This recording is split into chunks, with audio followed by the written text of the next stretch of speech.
Hello, everyone. My name is Joanna Cohn, and as director of the Institute for Global Tobacco Control, it is my honor to introduce Dr. Marit van Lenthe for this installment of our Innovations in Tobacco Control lecture series. Marit completed medical training and a master's in international health and worked in various clinical positions in the Netherlands. She then worked in Africa with MSF, or Doctors Without Borders, and became a medical program manager and health advisor for MSF. With all that experience under her belt, she served as president of MSF Holland, and in that role as a member of the international board of MSF, Doctors Without Borders. During that time, her focus was on strengthening governance, accountability, working towards a diverse, anti-racist, open and respectful organization, and shared global ownership of the organization. She then founded a consulting firm called Spring Consult, working with international NGOs and nonprofit organizations, advising on strategy development and implementation, organizational growth, and leadership. Dr. Marit van Lenthe was invited to be one of our innovation speakers because of her current role as Senior Program Manager for the Tobacco Control Fellowship with the School for Moral Ambition. And I know she'll tell us a lot more about the School for Moral Ambition in a moment. But before I hand things over to Marit, I do want to add that she is fluent in 4 languages, and she is currently chair of the supervisory board of Musicians Without Borders. So I am so pleased that Dr. Marit van Lenthe is with us today to tell us more about the School for Moral Ambition and Tobacco Control. So over to you. Thanks so much for joining us. Thank you very much, Joanna. That was a lovely introduction. Good morning, good afternoon, good evening, perhaps for some of you. I'm super pleased to be here, and even more pleased that I don't have to introduce myself, as Joanna did. So what I'll do, I'll share my screen and start the presentation and tell you a bit more about the School for Moral Ambition. So Joanna has invited me to talk in this lecture about how we attract top talent to tobacco control. And I can only imagine that that is a different sort of innovation than what you're usually listening to in this program. But I think it's worthwhile to share with you, and I hope you will also get very excited. Joanna shared you my background history, mostly working with Doctors Without Borders as a medical profession. And the idea is, how did I get attracted to the School for Moral Ambition, and how do we attract fellows and other people to put their talent to tobacco control? So the foundation of the School for Moral Ambition is that we believe that the world's most ambitious people should work on the world's most important problems. And by saying that, I think we already acknowledge that that's not always the case. So the school started only a year ago, and within 3 months, we had 650 applications from 19 countries, from which we could select 10 new fellows to work in tobacco control. And the question is, how did we do this? That's the aim, to take you through this. How did we do this, in the hope that you also get excited about it and can take something from it. So I don't know how many of you would have ever heard of Rutger Bregman, a very Dutch name, Rutger Bregman, but he's the author of 2 bestsellers that are translated in 46 languages. Rutger has written a book that you may have heard of, which is called in English Humankind, and Utopia for Realists, for example. Now, in Humankind, Rutger described that actually we as human people, human beings, were usually much kinder than the original idea that people have. People say, like, oh, people have bad intentions, they go for evil sides, but actually Rutger proclaimed that if you look at history, a lot of people are actually on the right side of history. They do the right thing in the right situation. The books have sold millions of copies. and have very captivated readers, like, as you can see here, Ursula von der Leyen, Rupert Murdoch, Richard Branson, many others. But then Rutger started wondering, this is all very nice, but can books actually make a difference in the world? Is it really that people read the book and do something differently? Or is it that they read Humankind and say, oh, well, actually, it's not all that bad, so I can go back to sleep? So what he came up with, he said, actually, I think awareness is overrated. And that's not how the world should be. He came across Margaret Mead, an American anthropologist who did a lot of good things, but the one phrase that really stuck to Rutger is that she said, never doubt that a small group of thoughtful, committed citizens can change the world. Indeed, it's actually the only thing that ever has. So this is a small group of thoughtful, committed citizens. And Rutger was writing a book about the abolitionists, the British group that sort of start fighting the end of slavery. And as he was writing this book and doing all the research, he came into lots of other thoughts like this Margaret Mead. And the crucial fact that he said, like, the British abolitionist movement was not led by intellectuals and writers, such as Rutger himself, but it was led by entrepreneurs. Now, I think many of you will know the story about the British abolitionists, but in the end, it was a small group that had large and very far-reaching consequences by their work, but they were indeed all entrepreneurs. They had small businesses, small shops, and they were not intellectuals writing books in London. And this is how he came up with the idea about moral ambition. He said there are a lot of people in this world who have very good moral ideas, and you have a lot of ambitious people. What if we combine these two? What can we change then? Because actually, the greatest waste of our time is actually the waste of talents. I'm sure that if you think about people around you, perhaps your friends, perhaps people you know, they have great capabilities. They have great minds, they're very intellectual, they can do a lot. But young people, they're attracted to consultant agencies, to law firms, to corporates, and they start working there. And before you know it, they're 5 to 10 years down the road. They have a fantastic salary, but what are they actually doing? They're writing reports on how big corporations can evade tax, or they're writing reports that end up in a drawer that nobody ever sees them again.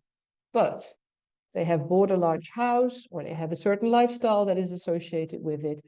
They go on holidays a couple of times. And how do you get out of that? And was that the original idea when they started studying? Because if you look at it, we have about 80,000 hours in our life to work, which is about 10,000 working days, depending on where you are on the globe, on how many hours you work a day. But it's essentially 2,000 work weeks. And the choice what to do with those 2,000 work weeks is actually the biggest choice you can make. And it has a big impact on your legacy. So what we, with the School for Moral Ambition, want to do is to find the most cost-effective way to direct talent to high impact positions. And I'll come back later to what high impact positions are, but we feel that there's several ways to try and do that. There is a sort of general way, general public, we can inform the general public about moral ambition and the way we look at it. We can try to let people talk together in circles and see if they are actually at the right place with their work, if they are using their talents the way they want, and let them do that themselves. It is very low cost, and we don't know how effective it is. We can try to help people who are really goal-oriented to work together to achieve certain missions together. Or we can put a lot of effort on certain selected talents to really make them change their careers, switch to things, to causes that we think highly need those talents. So with the school at the moment, we're walking all these paths to see what is the most cost-effective way to direct talents to good positions, to high impact positions. But then you can wonder, what is then high impact? What is success? And here we have in the 70s, about 70 to 80% of American students, they saw that developing a meaningful philosophy of life as essential or very important. And only a much smaller group thought that being very well off financially was important as a life goal. But today these numbers have reversed, and their cultural shift, economic pressures, and people now want big salaries, fancy title, corner office, and that's what they go for. We think we can change this, and we think we should change this. First of all, we feel that we have to change the definition of success. So not the big salary, not the corner office, not all that, but change to make your success measured by the impact you have to create a better world. If you want to do that, you have to focus, and you have to focus on maximum impact. And there's one funny story that Rutger always tells, that he says he always asks the audience, and some of the audience, people are very like-minded and they have very similar ideas, and they're vegetarian or vegan. And he asks, like, okay, so who of you has put a vegan spread on his bread this morning or whatever for breakfast? And a lot of people raise their hands. And he said, well, that's great, but really, is this maximum impact on the world? Or does it make you feel good, and is it nice to have? So we're doing lots of small things that may not have so much impact. And if we want to have maximum impact, we should have it on the priorities of today's world pressing problems. So we have to do relentless prioritization. Every time we have to think, is this what I should focus on? So the framework that we use in the School for Moral Ambition to go and find these top priorities of the projects that people should work on is to look through what we call an SSS framework, which stands through, is the problem we're trying to attack really sizable? Does it affect a lot of living beings? And with this, we try to think of all beings, not only humans, but also animals, so sentient beings. Then the real question, is it actually solvable? Is it a solvable problem, or is it something that is not solvable? And the last one is it sorely overlooked, or does it already get a lot of attention? A lot of people are working on it. Then what can we, certain fellows, a small group of citizens, committed citizens, add to that? But in the sweet spot of all these three things, that's where we find moral ambition. So what then happened with this long list? So before we started working on fellowships or anything that led to tobacco control fellowships, in the end, we looked at a number of projects. We didn't do this on our own. There are lots of organizations who work on this that try to prioritize what are the most pressing issues.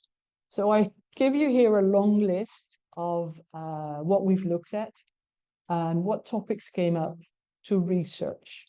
Biosecurity, there is effective altruism, quantitative forecasting. Well, you can read the long list.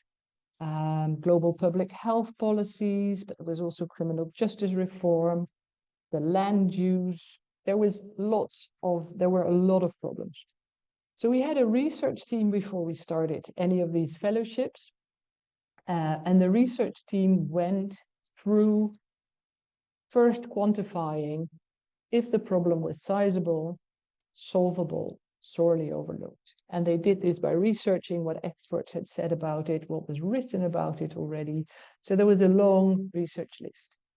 And from that research list, they got it down to roughly these big problems. So there was the big problem of the food transition and the ending of factory farming in our lifetime. This was also related to the climate change and the food we use for the animals in factory farming. Then there was the topic of global health and well-being, to see the largest preventable neglected causes of disease. Pandemic prevention was one of the topics that Anne scored really high. Economics justice and safeguarding democracies. And within these topics, there was more research done. if with the mind that we would have to 10 to 12 fellows per topic, people with a great career, people who we could ask to stop that career and work for us, in which of these topics could we have a real impact if we did this for a couple of years on one topic and then only then switch to another topic. And to the surprise of many, although I don't think to this audience, tobacco control came up really high. And I think it was, at least to the author, so to Rutger Bregman, it was a huge surprise. And for myself as a medical doctor, so I came in roughly into the school at this moment when they were about to finalize the problems. I've been a medical doctor all my life. I've been a general practitioner as well. As Joanna said, I've worked all over the world. I have seen people smoke all over the world, all around. And also to me, it didn't hit as like this large problem, which I find astonishing now. But tobacco control came up really high, and also the food transition, if we were to focus on sustainable proteins in this whole setting. So these were the two topics that were chosen for the start of our very first fellowship for the School for Moral Ambition. Now, what we've done, we have called up literally all big organizations working in this field, explain to them who we are, what our thoughts were, what we wanted to achieve, and if they would be interested to work with us. And very happily surprised, many of them were. And we also asked them, like, so if this happens, what are you looking for? What sort of lawyer, what sort of fellow would you be looking for? And this to me was a surprise. As a physician and as a public health expert, none of them, not in the tobacco world, not one of them asked for a public health expert. They said, we have that. We know we have all the evidence. We know how to do research. We know how to create more evidence. We have tons of evidence. We don't need more evidence. But what we are lacking are lawyers, consultants, lobbyists, policy experts, tax experts, and for the food program, obviously, food specialists. We need marketers. We need investigative journalists. These are the people we need to attract to this field of work.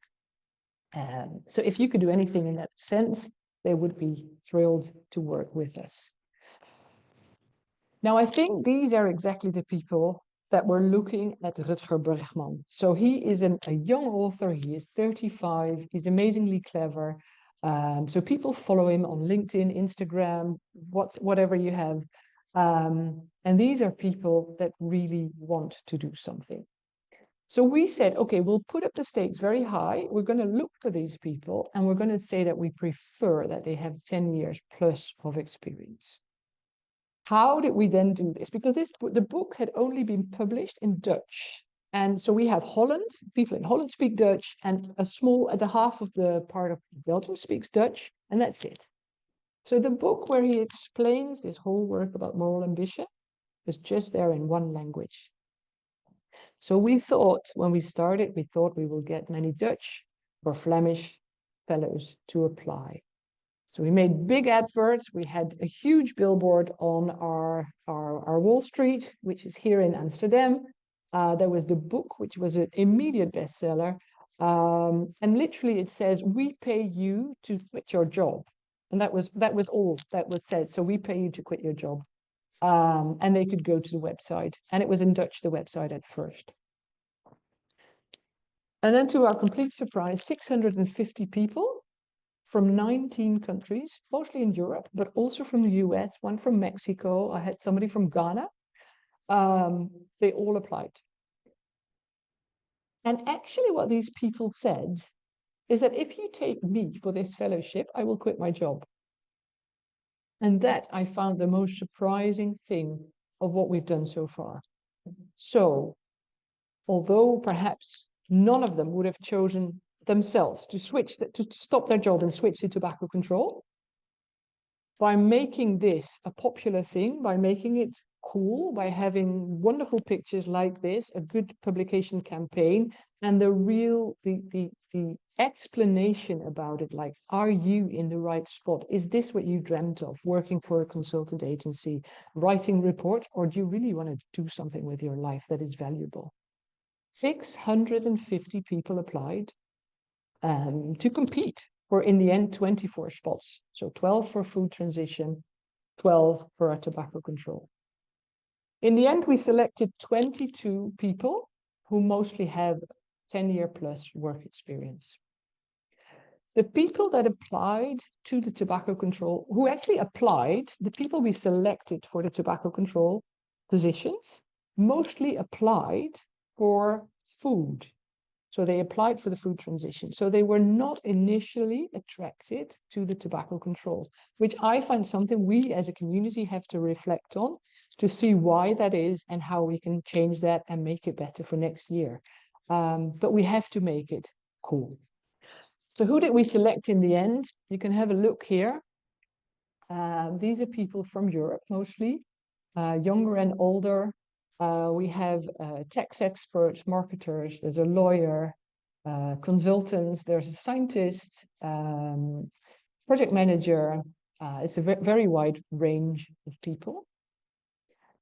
And what we have done is that we first of all have trained them for a full month. So it was 1 month intensive training on the theme. In this case, tobacco control. These were marketers. They had no idea what a cigarette did to your body. They had no idea how your body works. So there was a lot of explanation to do. There was a lot of training to do, but that was only on the part of tobacco control. But they also had to be trained in how does the lobby system work? How does the EU work? Because we said this year we'll focus mostly on Europe and the European Union. How does Brussels work? We took them to Brussels. We spoke to people there, to lobbyists. What are the ideals of the school? How can you be a good representative of the school? Then, and this is the period we're in now, all these fellows are placed with a host organization that is actually currently working on tobacco control. So there you'll see in a bit where they're all placed.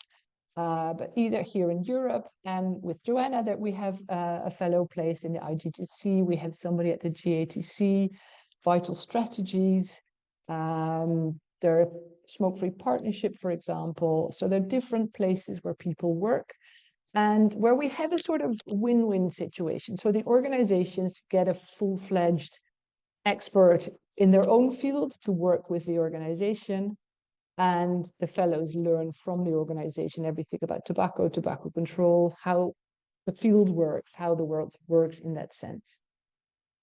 And at the same time, we're having monthly meetings with the fellows where they share their experience and insights, where they come to coalitions together. They all of a sudden say like, hey, my organization is working on this. Who else is working on this? Can we do a joint paper? Can we work together? But we're also helping them to reflect on the career that lies ahead of us. Because the fellowship is not what it is. The fellowship is a trampoline to make all these fellows jump and switch their career and keep working, hopefully, in this area. So tobacco control for this instance, and for the food people in the food transition. Because that, in the end, is our goal, is to put in so much effort that these people want to stay in this field and see their added value they can have on tobacco control. So this is a selection of the host organizations where they are, where they're placed, all of them working on different fields, and we have created what they're working on together with the host organizations, as we call. So I just want to give you a small insight in what some of the fellows, what they have said about the program, about having all of a sudden been exposed to what the tobacco industry does. So this is Stephen, he's a law solicitor. And he said, I really hadn't given any thought about it. Because I think a lot of us here in Europe and most likely in the US as well, they think, well, we've had that tobacco, who else, who is smoking? This is Joachim. I'll show you a little video of what he did later on. But he says like big tobacco leads to death and decay. That's it. It's insane how much this industry is allowed to exist. Annika is a German fellow. She thought, as I said, the fight was over until I started researching it. And now she's so thrilled. She's starting her own NGO in Germany straight after the project. She's already got a really big group together in Germany to work together, because in Europe, in Western Europe at least, Germany is really far behind with all their legislation, with the smoking rates really high up. So Annika is fully fired up to do something about that. Yes, this is Stephen again, where he reflects on the work afterwards. So I have a little video here for you, where we can see, so this is Joachim, who was placed with Vital Strategies in the US, and the Vital Strategies asked him to go to Moldova in Eastern Europe to help implement a grant that they're giving. And as Joachim was there, he actually shared the office and a desk with the one and only person in Moldova who really dedicated his life to fighting tobacco. And as they were speaking, he helped improving the speech for his counterpart. And a week later, the counterpart said, actually, don't you want to speak in our parliament? So Joachim accepted, and he asked the fellowship group to help him write the speech. And it was an absolute success. There were also people there from the tobacco industry in Parliament, and he addressed them. Dear members of Parliament, to set the scene, imagine today on the news, a jumbo jet airplane crashes on Chisinau airport. All 500 passengers died. A tragedy. 4 weeks later, the same headline. Jumbo jet crashed, no survivors. Next month, the same news. Today I am here to tell you that this is exactly what is happening in Moldova. No jumbo jets, but the tobacco industry. 6,000 deaths in Moldova each year from tobacco and nicotine use. That's a jumbo jet each month. And now there's an opportunity to put an end to these 6,000 preventable and unnecessary deaths, which is why I am here to urge you to vote in favor of the amendments to the tobacco law proposed by the Ministry of Health. The tobacco industry continues to mislead us like they have done for decades. I am personally shocked to see that the tobacco industry, whether it's via their business association, via their lawyers, or Philip Morris themselves, is invited to speak here discussing tobacco. That's like inviting mosquitoes to discuss malaria. Sounds ridiculous, right? It's a clear conflict of interest. And it's also a violation against WHO FCTC Article 5.3. So you can read the rest of his speech online on our website, but it made a lasting impression to the people in Moldova to be addressed in this way. And he actually took it up straight to the lawyer of Philip Morris, who was sitting there. And this was after 3 weeks in his placement. So what we see from there is that if we attract different talents to fighting tobacco, we can really have a big impact. It is just, and that's where the innovative part is, and I can say it myself as a medical doctor, as a physician, having worked in this field, including policy development, the way people, marketeers, consultants, lawyers think is not the way we as doctors are trained. And to get these two fields together and to make them work together, it creates so much energy and so much more impact. The visualization, the way marketers, for example, can think about how to frame things, how to get your message across, makes the impact of all the research you and I have done so much more. That is, I think, where the innovation part starts.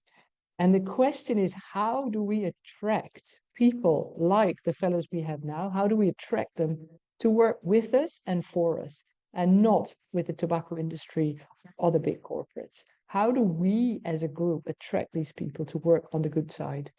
So we've sort of reframed our fellows as the Robin Hoods of talents. They show us how to drive change, and they show how to do it, and to, we need to let them in to tell us what to do and how to do it. and to attract younger audience to work in this field. I think this is what is really needed in tobacco control. With the help of all these people, our movement has grown immensely into 2024. Many books sold, major publications, a lot, 3 million social video views. And these are people watching, for example, this Joachim, and all of a sudden hearing about the problems here in the tobacco industry. And they see him talk and they get fired up to do something. So the good news for the English-speaking audience is that the Moral Ambition book will be launched in April in the UK and in May in the US. And that will also launch fellowships in the US. So for the EU, the fellowship topics will be the same again, because we need to get more people involved in this. So it will be tobacco control and it will be the food transition. And for the US, most likely it will be on taxation of the rich, and democracies, defending democracies. We're still in the finalization of the research. We're not completely sure, but the book launch and the inspiration for all of this will come out in April in the UK and in May in the US. And you may see this driving around soon in New York. So that will be a big school bus with Moral Ambition that will visit all the campuses and try to get as many young talents involved and already on the Moral Ambitious path. For the fellowships, we definitely want people with a lot more career capital. So my request to you, I know you're all extremely moral and the way you're working is all great, and let's all be ambitious idealists and let's put big goals out there and put new energy in our tobacco control field. And let's put our ideals to work and never forget Margaret Mead. Wonderful. Thank you so much, Marit, for sharing all of that, the whole story, and really helped us understand what and why and how, and it's all happened in such a short period of time. It's incredible. I think folks are putting questions in the Q&A, but I know a lot, we have many people listening, and I expect some are thinking about whether they are eligible to apply. So you told us there's going to be, again, a call for EU, and US. So does that mean that that applicants have to be from the EU or from the US, and they go to that application portal? Or so can you just tell us more about that?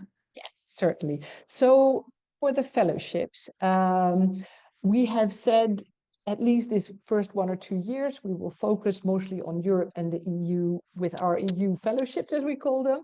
And that is actually because we're wary, and this is to do with my background in global health, not to sort of dictate from the West how, I don't know, lots of other countries should behave or should do. So we said, listen, let's learn.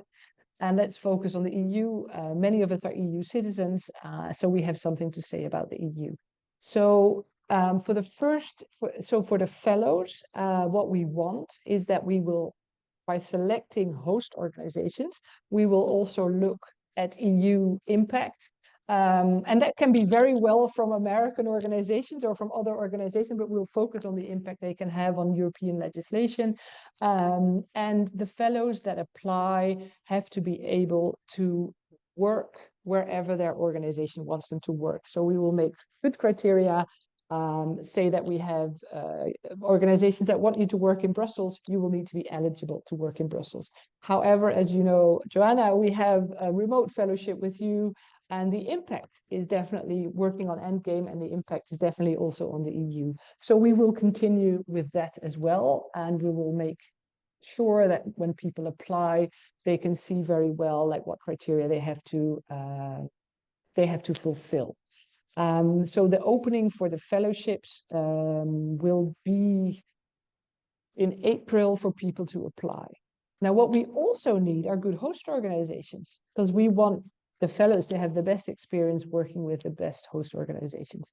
So we're also going to look for host organizations where the fellows can work for about 6 months next year, same period. So that would be from October to end of March, where they will learn as much as possible about tobacco control, where they can contribute to the organization with the skills they have, and where they will be warmly received and have a lot of feedback as well. And where that host organization can potentially give them the push and the context to continue in this field. And what we hope is that even the application to become a host organization will be a bit competitive. So there'll be lots of organizations who say, like, after this success, we want a fellow like that. I want a free marketeer for 6 months, helping my organization whilst I'll help the school and the fellow. Thanks so much. And I guess for more information, people can search up School for Moral Ambition and you'll find the information there. Yes. Well, we've got a number of questions, so maybe I'll just jump in.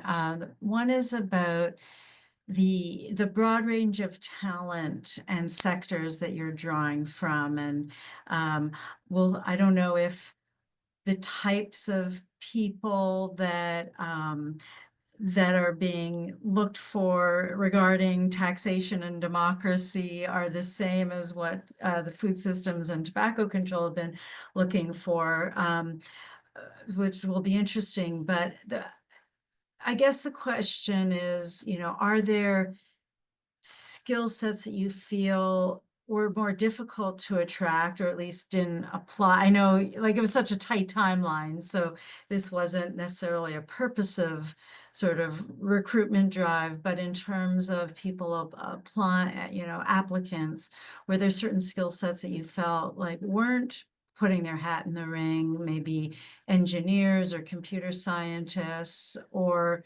did you really see a smattering of everything in your applications?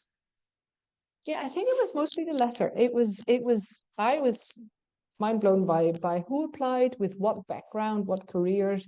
We had, like, you know, there was like a mathematician with a PhD applying, computer scientist, what you say.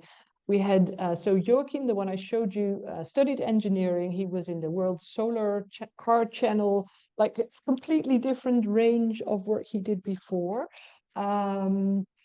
Tax people, I think that was something I would push for more. We had some people with really good taxation background applying, but I think for us as tobacco people, tobacco control people, we really need people with like very smart insight there.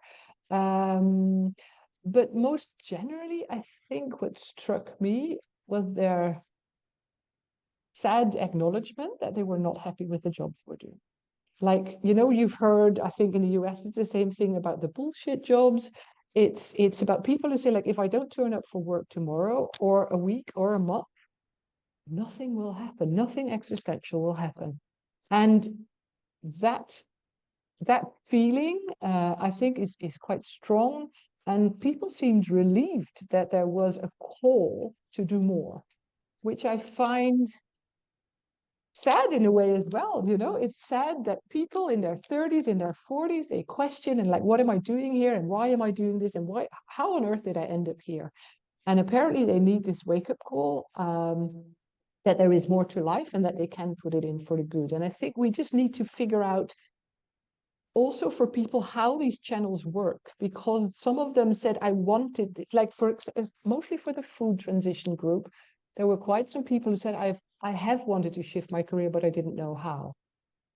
And that's also interesting, that apparently people want to go to to do good, but they don't know how. So I feel very fortunate that we can help them make that shift, and also at the same time get amazing people with amazing energy to work together on food and tobacco control. Yeah. Fantastic. So there are a lot of questions in the Q&A box from people in, I guess, low and middle income countries, not in the US and not in the EU, because at the Institute for Global Tobacco Control, we have quite a broad reach. So people are here and listening and so excited, and they want to know, like, can I apply? So I think you address this, but maybe you can speak to that specifically again. Like, are folks outside of those regions eligible to apply? Very good question, and I'm excited that you are excited. So very practically, we will have some remote spaces, and for that, I think you can work from wherever you are. I mean, if you can listen to this webinar, you can work. However, what we can't do at the moment yet, and that's also because we're a very new organization, we can't help you with visa and all that, those sort of things. So that was, I think, the main criteria last year. Even that first year, we had fantastic people applying from Africa, from Asia, from other places, but we just simply can't help with visa and things yet. And that, I think, and work permits. So that's the main bottleneck. And it will be different if, say, one of the host organizations wants to say, and I want to work in country A or Z, and we have a potential fellow from there. If people can, you need to be able to work where you are in the end working for your host organization. I think that's the main bottleneck. And the other thing is, in a way, by focusing on the EU and the US, I think we are choosing nearly for the easy path. But that was because I seriously have a hesitation to start from the West working in other countries where we don't know exactly the systems. So I think what is then needed is to start a school for moral ambition part in Africa, in Asia, in other places, and then we do it from there. I'm all for it, but we're very new. Right. And you're learning in the first year or two, and then you can be a great resource. Because there was a question about that. How can, certainly understanding, not trying to be a colonial organization and taking certain ideas and necessarily applying them without, just inserting yourself. But yeah, it'd be very interesting. I'm sure there'd be a lot of people interested in thinking through how this might be expanded globally, like broader, and maybe there's like a virtual or in-person workshop or something where people can really discuss how can we make this happen in other countries, whether it's like a franchise type setup, or just sort of resources that the School for Moral Ambition provides and is for others to run with. But anyway, all super exciting, and I know we'll be hearing more. So what is there already for anybody who wants to? If you go to the website, so it's moralambition.eu, there is a chapter called Circles, and that Circles is it is a program. If you remember the big sort of angle I did, is a way to sort of have a guided, like 6 or 7 guided group sessions. So you can set up your own group. It is fully guided on how to do it. And it takes you through all the steps to talk about moral ambition, to talk about, am I in my right job at the moment? Can I do more? How can I help others? And how can I make a pledge to myself or to the group that I'm actually going to do it? So not only good intentions, but do it. That is open to anyone. You can download it from the website. And potentially one of those ideas could be to see how you can drive this initiative forward in the country or the region where you're living yourself. I'm all in for it, so do contact me. Fantastic. And once the book is released in more languages, we can also share that. So that's terrific. You talked about that people will want to work for good and make the world a better place, and not for the tobacco industry. I'm wondering, our food, companies that are also causing environmental health, all kinds of negative issues to our planet. Have any of these companies or industries or trade groups sort of approached the school and tried to give their perspective, or try to sort of suggest how you might move forward? Has there been any contact? Well, the context, so the most negative one was, which I wonder if it's really negative. So in the Moldovan parliament, after the speech, our fellow was approached by the lawyer of Philip Morris, who says, "We at Philip Morris know who you are and where you are," which I actually took as a compliment after a year.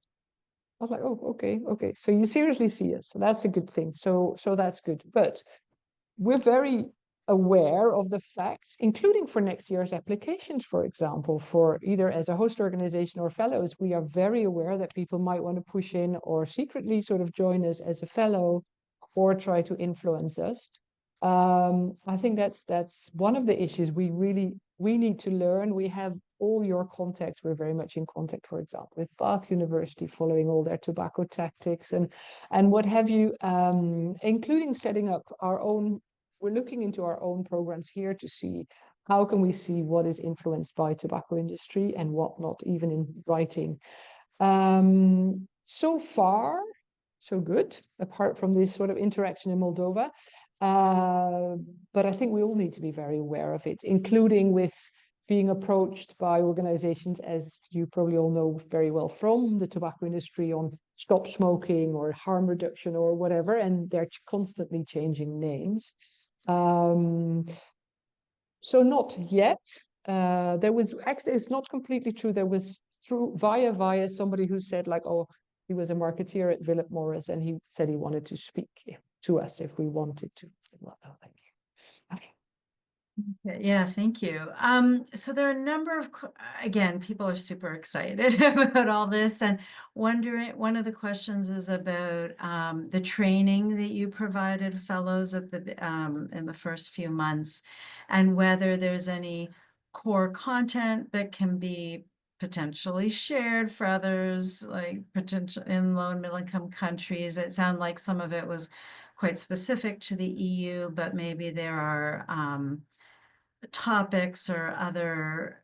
So I guess the question is whether there's any content that can be shared more broadly.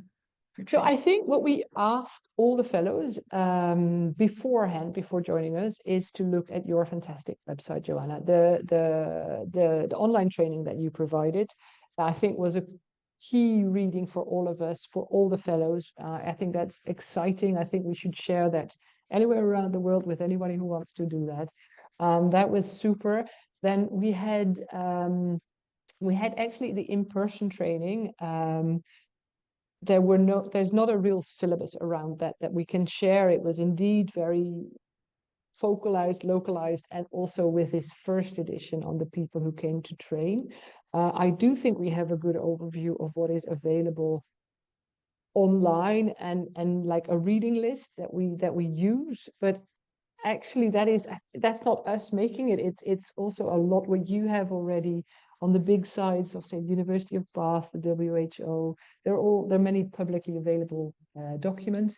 And then the week we were in Brussels, we were very fortunate to be trained by local organizations on how actually the EU functions, because that is quite a jigsaw to put that all together, how the Commission works, the Parliament, who does what, where to lobby, and that was very content specific. So I don't think that is very relevant to share with the group further.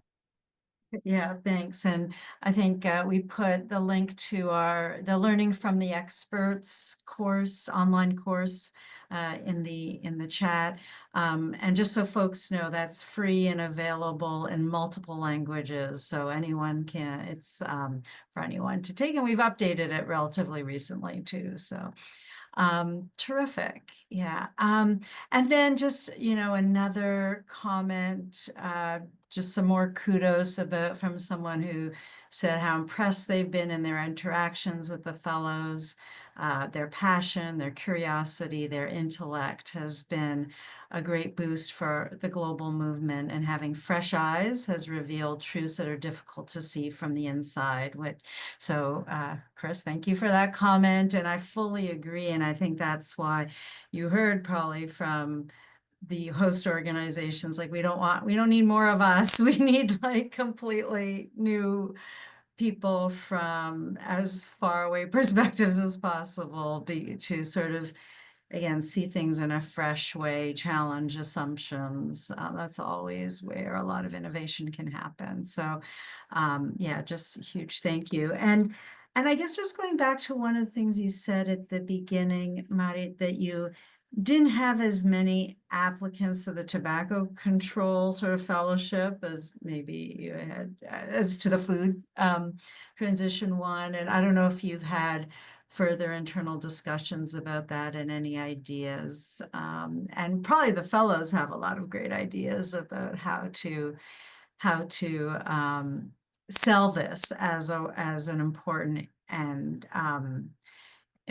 very useful area with applications beyond. But yeah, just wondering if you can speak to that. Yeah. So I think I don't know, but what I sort of gathered in the beginning when we discussed it is that the food transition and climate has I'd nearly say a younger image to it, like younger people wanting to change their behavior, wanting to eat vegetarian, vegan, are very concerned with animal welfare. And smoking seems to be either something from the past or potentially something from lower social and economic groups where they, well, as like sort of higher educated people, because we did target people with like university degrees and those jobs. People hardly interact with people with lower social economic status at the moment, so they don't see a lot of people smoking. They don't hear a lot of problems about it, and if they do, they don't associate it with tobacco. So I think this is one of the key things. I also, it didn't. I don't know why it did not attract them, because, and I can speak for myself. It took me a while, but the minute you dive into it, I mean, it takes like 1 or 2 weeks of reading, and you're flabbergasted by the tobacco industry, by the ways of working, by the criminal nature of it. And so I think it didn't take long for anybody to get hooked, and that's, I think, something that we have to either expose more or make more attractive, or I don't know how to do it, but it's I think all of the fellows have sort of, yeah, we've all fallen for. I mean, I think it was um Brian from ERS who said, like, God, it's addictive once you start working in this field, and it is. So I thought that was a really good analogy. It is, but for perhaps it's also the I mean, it's a bit filthy smoking. So even on tobacco control, that sort of image gets across. And that's why I think with all these new fellows and new insights, we need to look at it from a different angle. Even if you like, we want to get away from the individuals, and I mean, stop smoking and everything is quite different. We're trying to focus on the tobacco industry. But even with very often in our outings, we're very negative about like the damage that, for example, smoking does, which makes, I don't know, it doesn't make it attractive. If you focus on how fantastic your life it can be without smoking, without other things, then that may also attract more people to work on that side. They want to work for health. They want to work for fresh air. They want to work for, a clean environment. That's nobody who associates the filters of a cigarette with plastic pollution. We have to tell people. We have to say it's cool to get that better. Work if you want to work on climate and keeping the seas clean. Do something about smoking. So I think that's where we can learn from different ways of looking at this fellowship. We'll see for next year if it works. Someone was asking to repeat the 3 S's of identifying, like how you sort of got to your shorter list. So maybe if you could just tell us one more time. Yes. So they're sizable, so they're big, and they affect many, we say, sentient beings. So beings who can have awareness, animals, people, whatever. So sizable, it should be solvable. I mean, if really there's nothing to do about it, well, then we shouldn't do anything about it. It should be solvable. And this applies very much so to the tobacco industry. It should just stop existing. And it should be sorely overlooked. Now, you can, we like 3 S's. And in Dutch, it is actually a little bit easier, but it is sorely overlooked. And that is to say that even 10 people we infused in this tobacco control field makes an impact. We're talking about it. We're having different exposure. We're being invited to different talk shows on television. We're sharing it here. So 10 people have impact. We think that certain problems are sizable, super sizable. You know, they are solvable, but yet if we add 10 people, it won't make much difference. Or one person or 25. So it should be sorely overlooked. And actually these fellows, you know, adding people 10, 20, 100 should really be able to make a big impact. So sizable, solvable, sorely overlooked. Well, terrific. I think we're going to have to end it there. We're at time, but thank you so much for telling this story, getting people inspired. I think, you know, a recommendation for people to go out and get the book as well, Moral Ambition, and I'm sure we'll be hearing more. And thank you for doing this, and best of luck with the success of the program and the school. Thank you, and I feel honored to have been able to tell the story here. Thanks so much.